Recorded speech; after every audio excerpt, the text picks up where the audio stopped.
Copper tape can be helpful in keeping slugs from your plants, if used correctly. Most people use copper tape like this. They stick a band of it around the middle of their container and they hope for the best.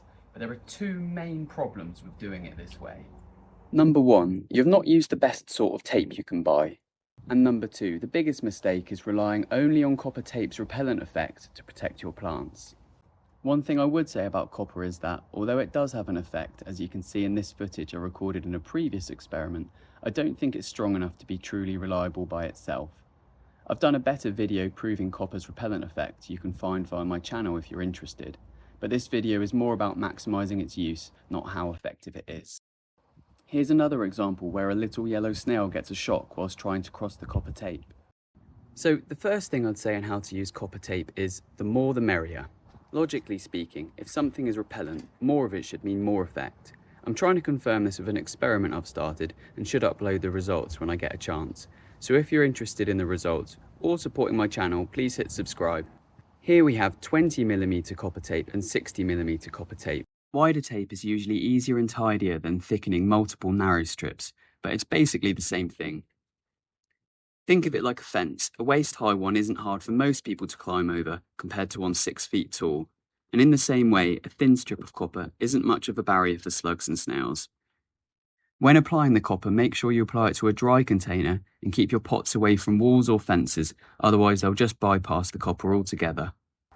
So, what should you do once you've got the best copper tape that you can buy? You should combine it with another barrier so they can work together to create a stronger repellent effect. I don't think it's sensible to rely on copper tape and its repellent effect alone, and it really, in my opinion, should be combined with an additional superior barrier, as well as other methods which I'll touch on briefly. Now, you may be okay with just placing a bit of thin tape around a pot if you're having a dry period, or if you don't have a huge slug issue in the first place, and just reducing slug damage by 5 or 10% would make you happy.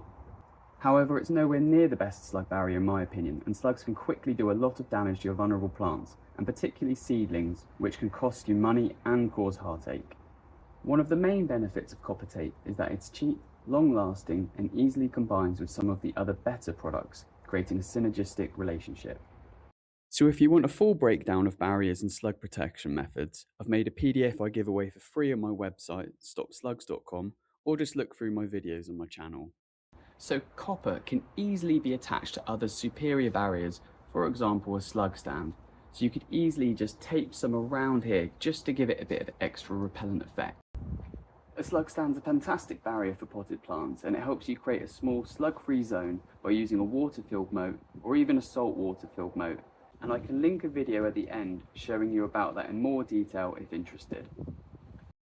Another barrier that copper tape teams up really well with is some form of overhanging barrier, for example, a slug fence or a slug collar.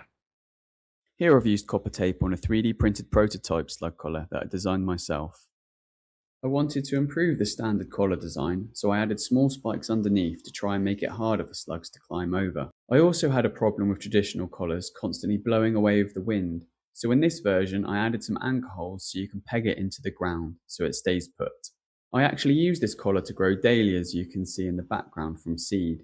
It protected the plant whilst it was young and vulnerable, which is when slugs can do the most damage. If you'd like to create a proper slug-free zone in your garden, especially for seedlings and tender plants, I'd recommend checking out my video on the slug stand. It's perfect for protecting young plants. You can also download my complete guide to stopping slugs over on my website, stopslugs.com. If you found this helpful, please consider subscribing and supporting my work. Cheers.